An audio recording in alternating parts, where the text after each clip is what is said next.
Hello everyone! When minds collide, ideas amplify. And welcome to The Hype from CGTN. This is a special edition, a special dialogue for youth. My name is Yubing Du. I'm a chief editor of CGTN Digital. Today, bridging the distance between Cambridge and China, we have the immense honor of hosting a truly legendary guest. He's a professor of University of Cambridge, a fellow of British Academy, and also chairman of Cam Rivers Publishing, the distinguished Professor Alan Macfarlane. Beyond his monumental academic achievements, Professor Alan recently got a lot of interactions and also taking the internet by storm. Within just one single month, on Xiaohongshu gained a Chinese social media platform. He gained millions of followers, sparking a massive nationwide conversation and capturing the hearts of the young generation. Today, he's here to share his wisdom and answer real heartful questions about life and growth from young people around the world. Throughout the live stream, we invite viewers of all ages to leave your questions in the comment section and interact with us. We will be collecting some of your best questions for the professor and answer it in real time. So firstly, Alan, dear professor, please say hi to everyone. 你好. Hi. Hi, Alan. Very nice to see you again. Right now, face-to-face, we're with Zoom on CGTN. And now, this year, you are already 85 years old. However, on Chinese social platform Xiaohongshu, you are taking it by storm to answer questions and to let the people know what you are thinking about their difficulties and their frustration about life. So with this new identity, new generation creator, how do you see this new identity, and what's your reaction about the Chinese social networks' enthusiasm about your questions and your answers too? Well, naturally, I'm amazed. I never expected it, although my age is 84 rather than 85. At this age, to be suddenly well known across China is both a delight and a huge surprise. Of course, as I live my simple life in Cambridge and in my home, I don't really notice, or I'm not aware that there are many people in China and around the world who are interested in what I have to say. So in some ways, I hardly notice it, except when I look at Xiaohongshu and at the comments and I get advice from my friends. But above all, I am deeply humbled because I have a huge respect for China, a love of China because I've been many times, and particularly for younger Chinese. Most of my friends now, I think 3/4 of my closest friends are Chinese. So to be so warmly welcomed in China is a great honor. That's great to hear all of your thoughts after around half a year we haven't meet each other in person. And we know right now what you are doing, the Xiaohongshu videos, you always start with the a Chinese way of greetings, 你好. And how do you choose this kind of like starting and also why and how do people react to this, your Chinese speaking? Well, I chose it because I was told this is a traditional greeting in China, and it seemed a mark of respect to speak at least one word of Chinese during my postings. I'm ashamed to say I only speak a few words of Chinese, and this is one of them. But at least when I say it, for example, when I lecture to Chinese students in Cambridge and I say, 你好, they pause for a second and are astonished, and then they all clap. So it clearly works, and it's a way of showing that I appreciate China and respect it. We've noticed actually you're already sharing your thoughts and also your knowledge online for over 20 years. Firstly, it's on YouTube. Right now, it's also on Chinese social media. So you are as the first generation of the YouTubers. So what makes you to feel to share your knowledge and also share your thoughts about life, about different kind of like difficulties, and to interact with people with internet? Why this video, this format? Well, I've been interested in film as an anthropologist, which is what I am, for many years. I've been filming in Nepal and Japan and lately China. And I'm interested in it as a medium because although you can do many things through the traditional ways in which academics communicate, books and lectures, usually reaches a very small audience.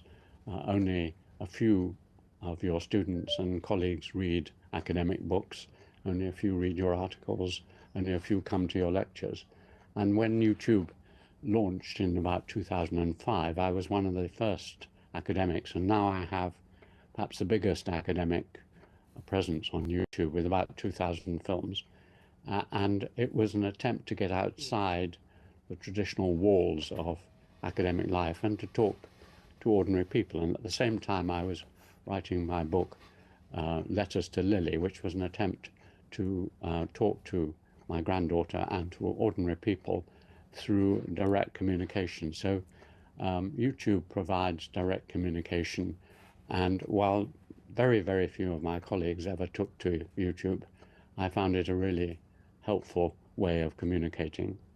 So you are right now living in Cambridge, UK, but as your what your book wrote to the whole world, you were born actually in a tea plantation in India. So this is very special background of your identity. So the next question is a little bit about the tea. Actually, there's one clip when I interviewed you several years ago. It also went on viral from that time about your thoughts on how the tea bring to China and to Britain as a major power. So let's take a listen first.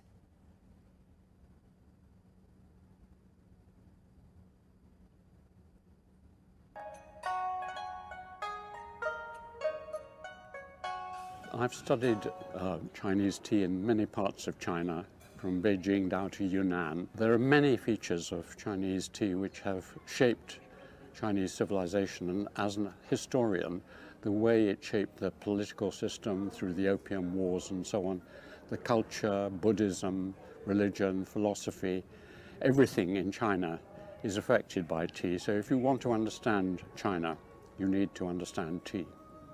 It changed European history because when we started to import Chinese tea cheaply in the 1720s, it changed the whole health of the British. Tea has lots of chemicals in it which prevent diseases, and so in the middle of the 18th century it prevented water-borne diseases in the cities. So our cities grew, and this was the time they were just beginning the Industrial Revolution. So without tea, we would not have been the first industrial nation. And then our whole empire was based on tea because the East India Company, which was trading with India and then China, its main trade was tea. And that's what led into the Opium Wars in China.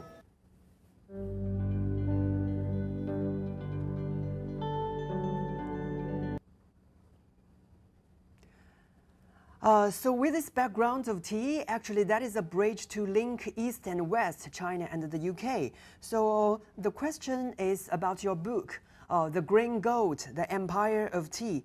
Do you think the tea is a key to understand the East culture if you see it from a Western historian perspective? Well, tea is certainly one deep inside. If you want to understand China, you have to understand tea because much of Chinese philosophy, Buddhism, for example, much of Chinese art, the tea ceremony, ceramics, much of Chinese economy, as I mentioned, pottery and tea production and tea exporting, much of China is about tea. And it's one of the central cores of China, just like food, but tea is very special. And so it's philosophy, economics, to a certain extent it's politics, because the century of humiliation started with the British trying to force China to buy opium so it could exchange it for tea, so the Opium Wars. So there are many ways in which tea is a key to China, as it is to Britain. And in the world, the two great tea drinking cultures are China and the UK. So also, I would like to have this opportunity to let you to brief everyone who might not understand the Chinese tea culture and the British tea culture. What is the difference between the way of tasting tea in different cultures, and what's like consequences it also have from what you said, no matter from like the lifestyle itself, but also to more a big culture or to big image from a political to economic. Well, when tea came into Britain from China in the middle of the 17th century, and then rapidly in the 18th century, it was a certain kind of tea. It was black tea because it had to be fully fermented and dried and sent by ship. And this black tea tasted to the British as rather bitter and also nothing they were familiar with. But Britain had two things which China didn't have at that time, which was a great deal of milk, because we are a pastoral country, and therefore there was lots of milk, which you couldn't drink by itself because it was dangerous. But when you put it in tea, tea has many medical properties, and it kills all dangerous bacteria. So if you put milk in, then you can drink it in tea. And the British also had already a great sugar trade with the West Indies, and China didn't have this. So the main difference is that the British drink their tea with milk and sugar, and so the Chinese traditionally drink it just as green tea or brown tea or whatever tea, just as it is. And this had all sorts of other consequences. One is the tea serving, for example, the sugar bowls, the tea bowls, which had teacups had handles, unlike Chinese tea bowls. So the English drank it in a different way, and they dealt with it in a different way. They drank it. Their great tea meal was in the evening at about 4 o'clock. Tea, they called it tea, and then it was often served by women to their guests, and often with food. You usually had tea with some other food, not on its own, as in China. So those are some of the main differences between customs and rituals around tea in England and in China. So I know you and Zilan and also other of your teams came to China to visit, to promote tea cultures and also to exchange. So actually, if you think about what you have ever been to different places in China, which one or which city impressed you the most? And also, what experience do you think your visit to China gave you a little bit inspiration and something like surprised you? Okay, well, when people ask me that, I said it's like having a bowl of fruit. You have an apple and an orange and a banana, and people say, which fruit do you like best? Well, you like them all in different ways. So it's a bit, but I think among my favorite cities are Shenzhen, about which I've written a book recently with my friends Yu Chen and Xiaoya. Because of its amazing vibrancy and energy and contribution to modern Chinese development. I also like Chengdu because I've been a visiting professor there for some years and really like it very much. I like Chongqing because I have friends there, and it's an amazing development. I like Hangzhou because I've been there many times and stayed on the hotels on the West Lake and spent a lot of time in the monasteries and around Hangzhou. Suzhou as well. So that's enough cities. As far as amazing, encouraging experiences, I'll just tell you that perhaps the highlight of my life, the most important moment in my life occurred in Shenzhen when in about 3 or 4 years ago, I was visiting with one of my students, And she said it's a tradition in Shenzhen, in the central business district of Shenzhen, where there is the fourth highest building in the world, the Ping An Insurance Building. Yeah. It's become a tradition for, at the beginning of the book month, at the beginning of November, for all the lights in central area to be dimmed and someone to go to the top and press a button and turn on the lights of central Shenzhen. Before, it's only been a Chinese person, the architect of the building, but they've asked whether you would like to do this. So I had this great honor of going to the top of 112 floors and then pressing the button and watching all the lights come on. And then when I was leaving, my friend said, look out of the back of the window. I looked through the taxi window, and there, up and down the side of this building, in color, in lights, was going Alan Macfarlane Lights Up, Taiyuan, or wherever the place was, in English and Chinese. And that went on for some weeks. So that's my moment of fame, and I owe it to China and Shenzhen. Actually, I just came back from Shenzhen 2 weeks ago. I was there for an exhibition about culture. I was amazed by the city because that is the first time after I came back from UK. I feel it is very much like a combination of London and Miami. I mean, and also like Hong Kong. 40 years ago, it was just a fish village, and right now it's become one of the most vibrant city for the technology and also for the big change of the development about new startup and also like AI and also new technology. It's really also a very big shock for me to see how much changes it also brings to the city and also people. And the next question I would like to ask you is about you always wondering in your campus of the King's College and also Xuzhimo Garden. So, and I will see there's one painting in your study about Xuzhimo. I right now probably just opposite to you with your computer. So can you tell us about the story of Xuzhimo and also your King's College and also Cambridge University?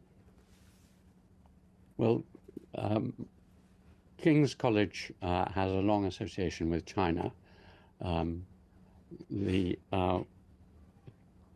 first professor of Chinese history in the UK was Sir Thomas Wade, who was the top civil servant in China for many years, and he came back and he became professor.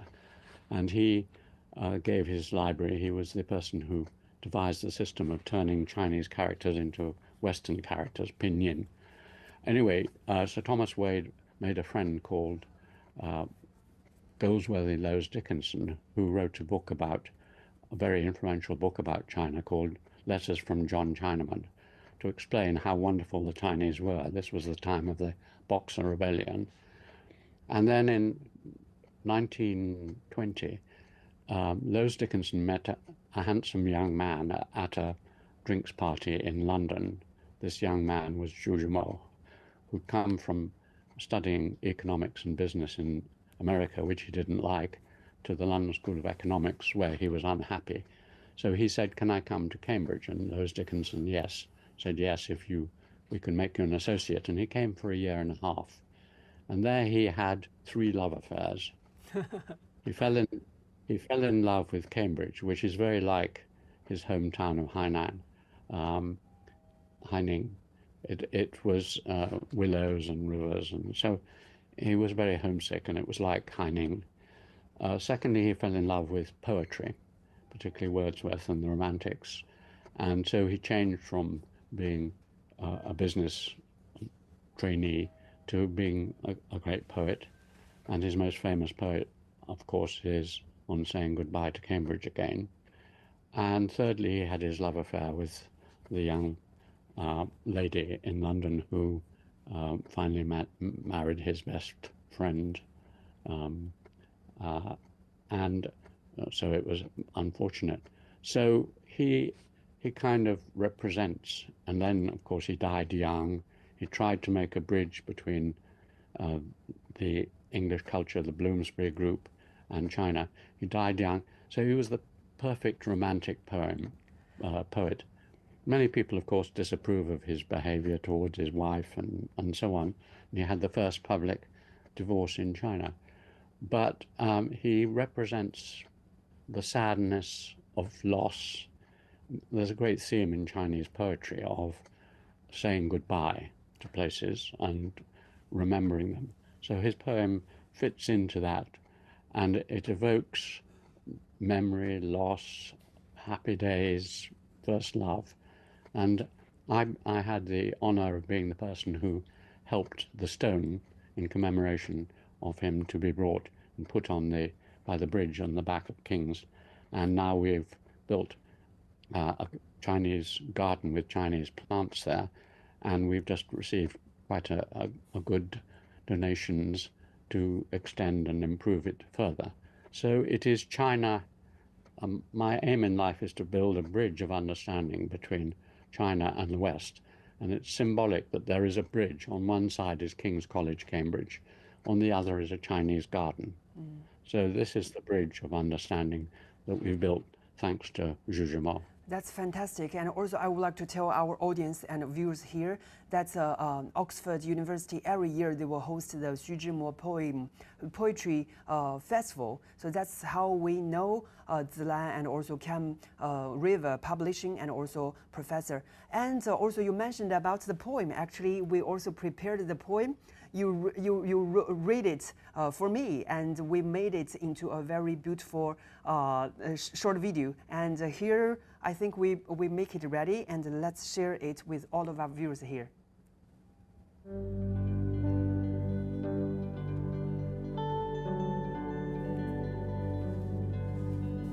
Quietly, quietly, I am leaving, just as quietly as I came.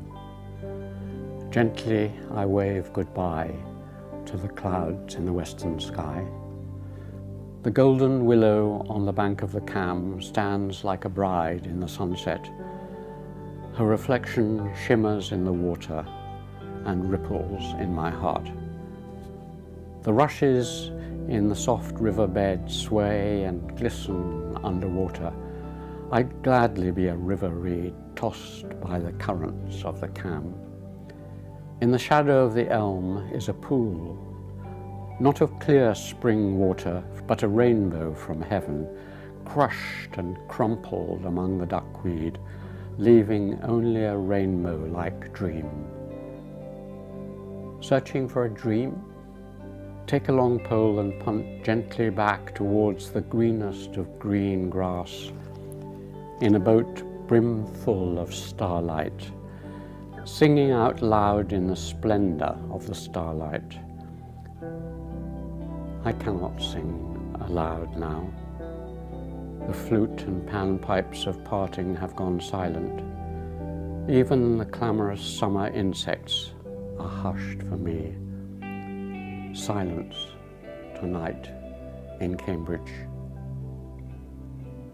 Quietly, quietly I am leaving, just as quietly as I came, careful not to brush away with my sleeve the faintest wisp of a cloud. Professor, that's a very nice poem, and I really enjoy it, watch it again and again. Actually, in Cambridge University, there are lots of Chinese students there. And like Xu Zhimo, they are also they're young and also with their dreams to study and also to bring it back to maybe to the world or maybe coming back to China. So from there, from the students, from the Chinese students who studied there, what do you see the future of China-UK's communication and cultural exchanges? Is there any expectations from the students there? Well, the students play an enormous part in Cambridge life. They're very, very good, and indeed at certain times Cambridge has had to put an artificial cap on accepting Chinese students, particularly in engineering, computing and so on, because they're so good. We would only have Chinese students if we took them on just merit. and they form many useful societies. They are everywhere. And when I've met them, they're on the whole very highly motivated and have all sorts of dreams. And I hope, though things have changed, of course, in China. About 20 years ago, if you had a degree from Oxford or Cambridge, that would ensure you probably a good job in China. Now, for all sorts of reasons, that isn't the case. Likewise with people coming back from America, it's not as straight a path as it was some time ago. As for the wider relations between China and the UK, this goes up and down because our political system, like all, people are divided, and there is a group high up in our political system who are very suspicious of China, but there are very many others who are approving of China. Most of our politicians know very little about China. They haven't been there and they know nothing. And the West, as has often been pointed out, is quite threatened generally by China because of its success and the way it is succeeding to present an alternative to Western democracy, Western capitalism, Western family systems, Western thought systems. It provides a viable alternative, and this threatens particularly those in power. So the relations go up and down. At the moment, they're reasonable. There was a worse period before, and they've become better after Starmer's visit to China and certain things. I can't see why they shouldn't be absolutely excellent, because both sides would benefit hugely from more Chinese investment and more Chinese expertise now. But internally, the politics are complicated. Actually, that's why I think between the communication between the two sides, that is crucial. And also, we should have more cases like you, like talking to the Chinese young people, making it into a Q&A, like also like young generation creators, this kind of like new identity, that is important. And also, it's important for us, like for me, like journalists, to bring what is going on in the Britain and what is going on in China for both sides, to let the both sides people know what the real people are thinking and what's their lives about. And this question is about the Xiaohongshu and also other Chinese social media Q&A you did for the Chinese young people. Is there any question or is there any comment from the Chinese young people they posted to you, make you think for very, very long time, and why you think it is important that you share your thoughts and also share the comments or your inspirations to the Chinese young people? If there's one question, which is that question is most important for you, for them to answer? Well, I'll give you two questions. One was typical. The quality of the questions and the quality of the comments on Xiaohongshu is very high indeed. And I remember one long comment. I'd made a distinction between Western binary thinking, yes, no, right, wrong, which is the way we think in the West, from Greek thought onwards. And in China, it's quantum thinking. It's both and, yin yang, and so on. And I'd done a post on this, and there was a long comment which went right through Chinese philosophy, saying that there were elements of binary thinking in Chinese philosophy, and also pointed out that there are elements of quantum thinking in Greek thought. And at the end of this very learned set of comments, it said, "I hope you won't mind my mistakes and so on. I am only a middle school student." Now, to get this sort of comments from a middle school student in England comparing civilizations would be amazing and unusual. So that's one I particularly remember. In terms of general comments and questions, a lot of them are about this existential problems, which we'll come to, about the loss of certainty.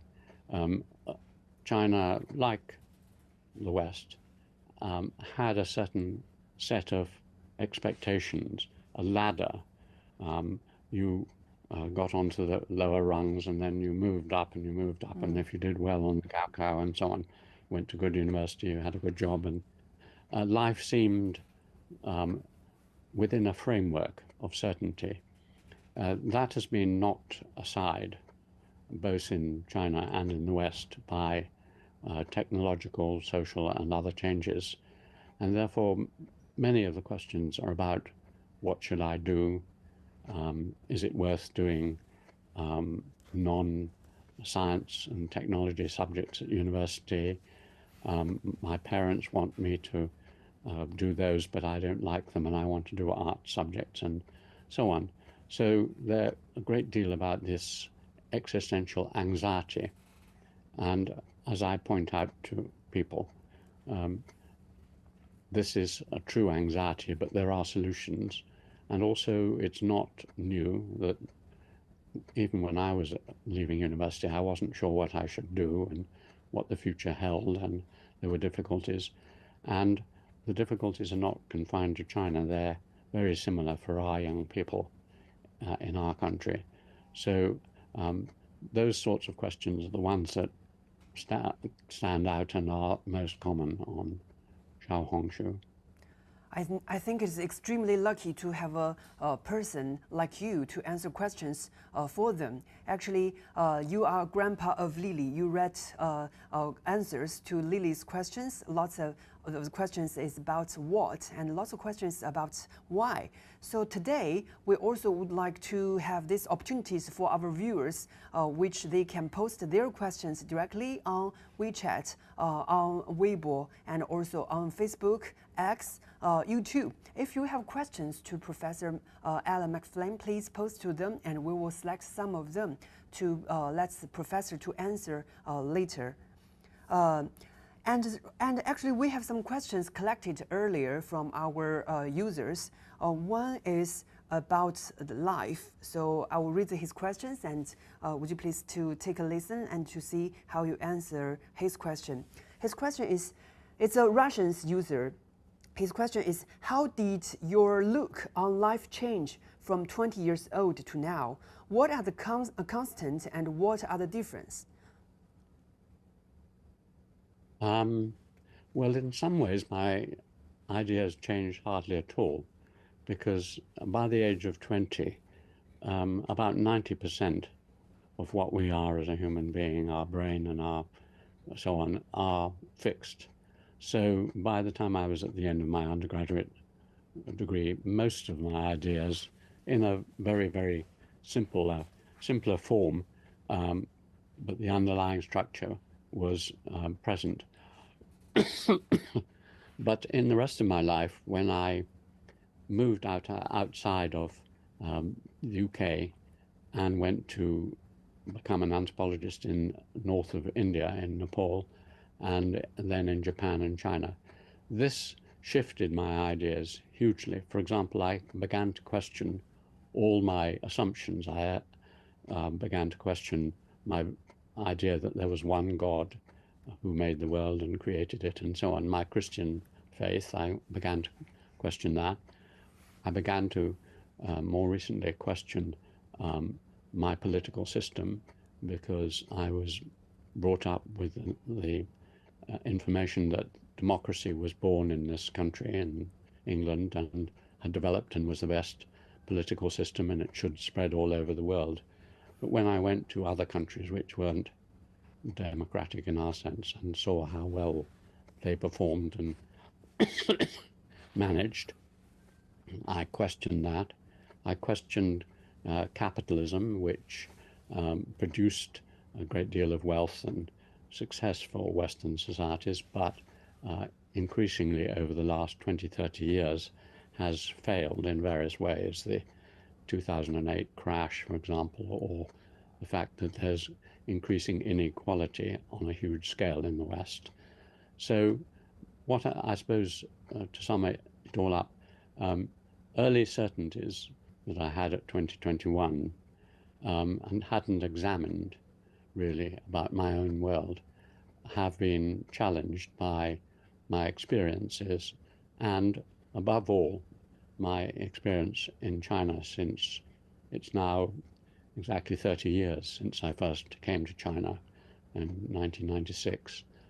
And in visits every year to China, I've learnt about an alternative way to approach life, which is in some ways better, in some ways worse than my own, but I need to be aware of it.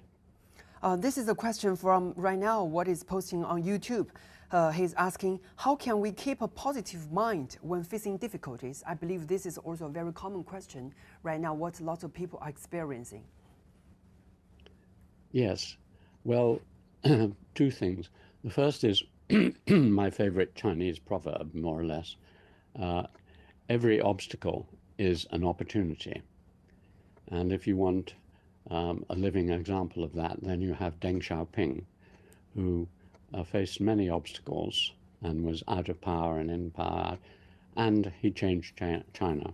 So every obstacle, every time you fail or don't succeed, don't give up, don't lie down flat or anything else. Learn from it and work your way around it. And the Chinese, above all nations, are good at working around obstacles because they faced terrible obstacles over their thousands of years of history. The second thing is when a lot of our mental state is actually physically related, and much of the depression and anxiety that young people feel, I think, is the result of several things. One is they don't get enough exercise. I go for walks every day. If you go for 1 or 2 mile walk every day, you will feel a lot better. I have a sleep after lunch every day, and half an hour's sleep makes a huge difference to your mental state. I eat reasonably, not too much, not too little, simple food. So if you feed yourself, you exercise your body or play games. A second thing is friendship. If you have sadnesses and difficulties, if you build up strong and good friends, they will support you through the difficult times and you will support them. A third thing is to have some passion or interest outside your normal work. Bicycling, swimming, writing poetry, whatever it is. Have some passion, which when you wake up in the morning, you think, today I'm going to do this. And as I mentioned, sleep is very important. And the last thing is to control your time, particularly in relation to social media and smartphones and so on. Don't spend more than 2 or 3 hours a day maximum on digital media. Otherwise, your brain will become fried. So if you live a sensible, good life, even if you face difficulties and obstacles, you will have the inner resilience to overcome them. That's very practical, and actually I think that's very helpful. And sometimes after I come back from UK, I feel I need to refine myself, like from my inner peace and my inner heart, to reposition yourself into your big new changed environment. And this is a question. Can I just add one thing which I forgot? Yes, please. I think also if you can externalize your worries and anxieties. So my wife and I keep a diary. If you start to keep a diary and write down what it is that is worrying you and so on, once you put it on paper, you can see that it's not so bad, or you can get around it. So keep a diary, okay? For me, I think there's one more point which is very helpful for me, and I'd like also to share it to everyone, and that is to go to the nature. For me, like, walking 10 to 20 minutes in a garden, under some trees, make sure you breathe the new, very fresh air will help you to calm and also to think, to reflect about yourself and about your life. That will be greatly helpful for your inner peace and to find your tranquility of your life. And this is a question from a mother, actually. She asked, why it is after having a child, my entire world revolves around them. How can a parent maintain their own identity and a sense of themselves? Well, it's a problem I'm not really so well equipped being a man and never having had a child. But I've often talked about this to my wife, Sarah, and she retained a balance, which I've talked to young Chinese about this. You need to retain a balance because obviously, biologically, a woman is going to be driven towards a lot of nurturing and caring and love and affection for the child, and that's important for her and for the child. So it's not a good idea to sort of send the child away or have a nurse who takes away all the child rearing from you. On the other hand, if you just become obsessed or totally involved, you lose your alternative interests, intellectual activities, and so on. So I would suggest to any mother that before they have the child, they work out some things they will do which don't involve the child, because children sleep and there are parents and others who will look after them.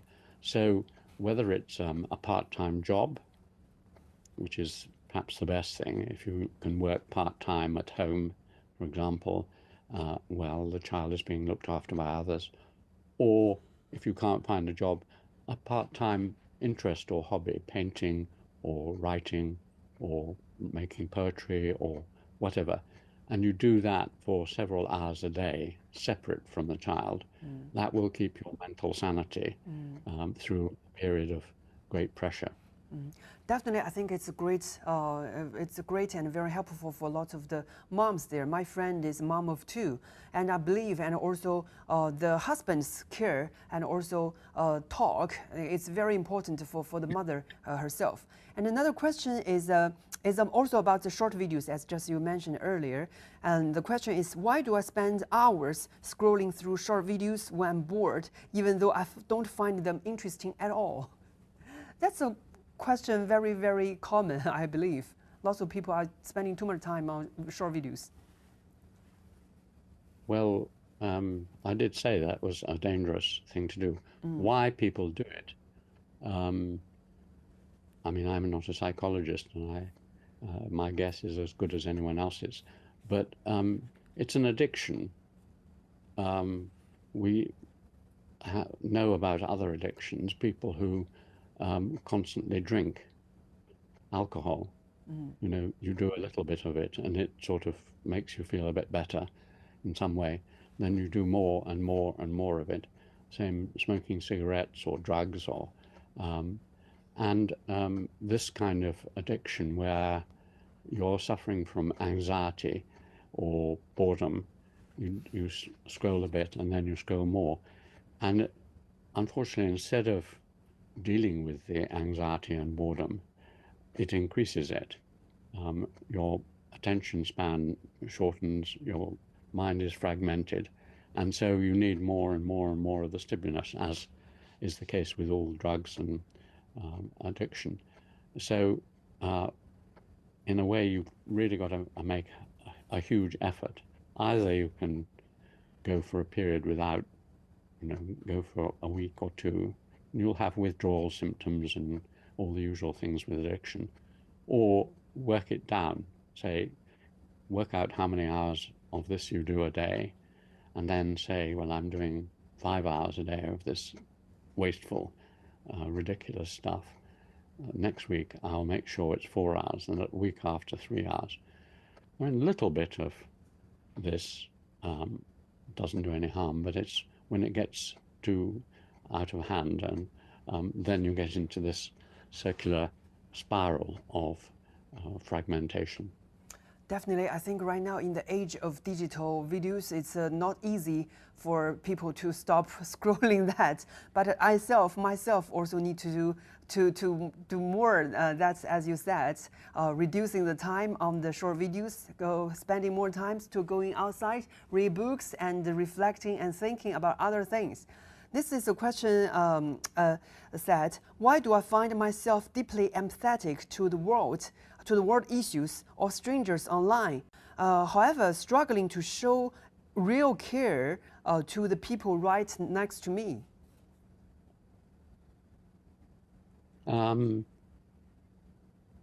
That's quite a I mean, all of us are a bit like this. I'm certainly like that. I watch the terrible events occurring in the Middle East or wherever, or poverty and starvation in North Africa, and I rage and get really angry and wonder why my government isn't doing anything about it.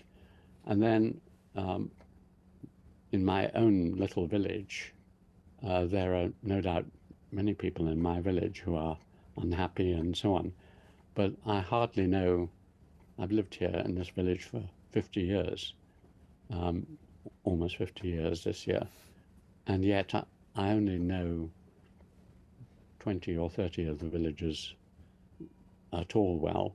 And when I walk around, I, more than my wife, tend to just say hello and then walk on, not get involved with them at all. I think it's perhaps much easier to get involved with something at a distance than very close to you. But it is a paradox, as this person mentioned. Yeah, and this is a question from Facebook, and the question comes from Romu. That is the name. She asks, why does it feel like the days are flying by so fast? Does this rapid perception of time mean I'm wasting my days, or it's utilizing them effectively? Well, there's a very nice remark by Albert Einstein, the scientist. He was sent a postcard saying, can you explain relativity of time and space to me? He sent back a postcard saying, when you sit on a hot coal, that is a piece of coal, and you burn yourself, time slows down, and the pain means that time goes on in your pain. If you kiss a pretty girl, you can't say this nowadays, but Einstein could say it. If you kiss a pretty girl, time goes flying past. It's over too soon. So enjoyable things go very quickly, and painful things. So it's impossible without knowing this person whether it's because they're happy and enjoying life and making good use of their time, or whether it's that they're just filling it up with wasteful bits and pieces. One thing I've noticed with my own life was that time seemed to go rather slowly when I was, particularly at school. You got bored and you're just looking at your watch and hoping things would hurry up. Gradually through my life, time has gone faster and faster and faster. And at the end of a day, I feel I've hardly remember anything. I write it down in the diary and so on. And about 10 years ago, I used to really worry about this. I'd say to my wife, another year's gone, another whatever, so quickly. Now I've stopped worrying because there's no point. And if you're productive and happy and everything's going well, and I've convinced myself I'm immortal anyway, so time will go on forever. I'll come back and be something else next time. So I don't need to worry about death, and I don't need to worry about time flying away. And it's a very good sign. of happiness that time is flying so fast. I think enjoy life from the bottom of the heart is very important. I believe also I can hear the tick-tack of your clock from your study. That is, you can feel how the time is continuing and it goes. Wow. I believe we only have 10 more minutes, so probably this is the last question I will share from my audience to you. And someone said we're entering into a times without a childhood because there is the mobile phones, algorithm, short videos are taking the attention from the kids, and even AI can become the first friend of lots of the young child. Do you think it will bring some impact, maybe negative or maybe positive impacts to the younger generation? And what do you think this algorithm and intelligence AI's development will bring to the whole human races? You said we'd only got 10 minutes. We need about a year for answering that, what effect AI will have. It's an interesting idea, though, that it alters childhood. There are many worries about this in this country because there was a protected period up to about the age of puberty when things like sex and violence and so on were kept away from children. They weren't exposed to too much of this by parental and society protection. That more or less goes if you have mobile phones and social media and so on and so on. So children learn about the bad things of life or the dangerous things of life very much earlier now, and so that period of protection is gone, and that is a great worry, and people are trying to work out how to deal with that. My own childhood was wonderful in many ways. I mean, I had all the usual illnesses and difficulties, but on the whole, I've written a very long autobiography in 9 volumes about my life up to the age of 30, and most of it is quite happy and so on, but it is very innocent. I didn't really know about many things until I was 18 or 20. So the answer is really, I think it is changing childhood, and we have to try and protect children more than we do at the moment, because all of this is so new and no one has worked it out. The last thing to say is that in relation to many aspects of AI and social media, the one place that is really taking it seriously and is capable, because of its governmental system, of dealing with it in the best way is China. Here we have this libertarian, free, anyone can do anything attitude represented by people like Elon Musk, and therefore we are in far greater danger of the effects of AI and social media than China, which is already making serious attempts to regulate and organize it. I would like to say thank you so much, Professor, and also to the viewers. If you haven't seen Professor Macfarlane's videos, please do check his YouTube. And if you are on Chinese social media, please check his Xiaohongshu. Right now, I believe he's also on Shipinhao on WeChat and also on Douyin, TikTok, Chinese version. I also would like to recommend one documentary if you haven't watched about tea. Professor Alan Macfarlane and also his team, Zilan, and other Cambridge University's colleagues has been on. That is called Traces of China. It's a special episode for tea. You can check CGTN's YouTube to take a look. It's a wonderful episode about the tea cultures and also what it brings from China to the Europe and the whole world. And here it is for the ending. For a long time, Professor, you have been the one recording videos, giving advice, and selflessly answering the questions of young Chinese netizens from your study in Cambridge.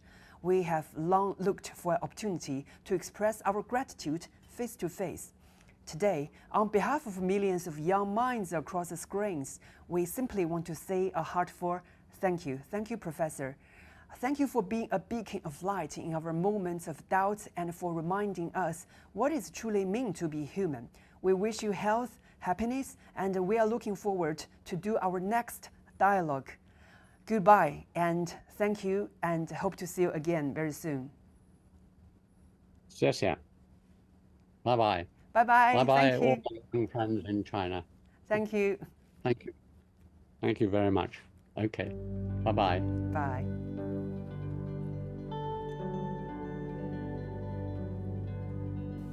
Quietly, quietly, I am leaving just as quietly as I came. Gently I wave goodbye to the clouds in the western sky.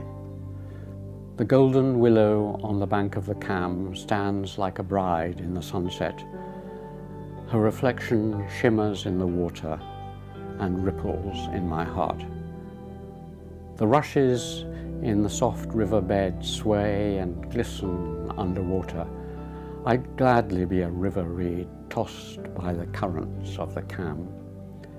In the shadow of the elm is a pool, not of clear spring water, but a rainbow from heaven, crushed and crumpled among the duckweed, leaving only a rainbow-like dream.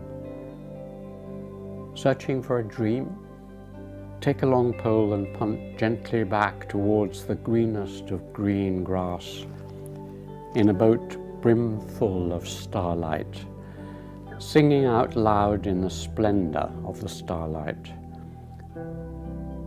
I cannot sing aloud now. The flute and panpipes of parting have gone silent. Even the clamorous summer insects are hushed for me. Silence tonight in Cambridge.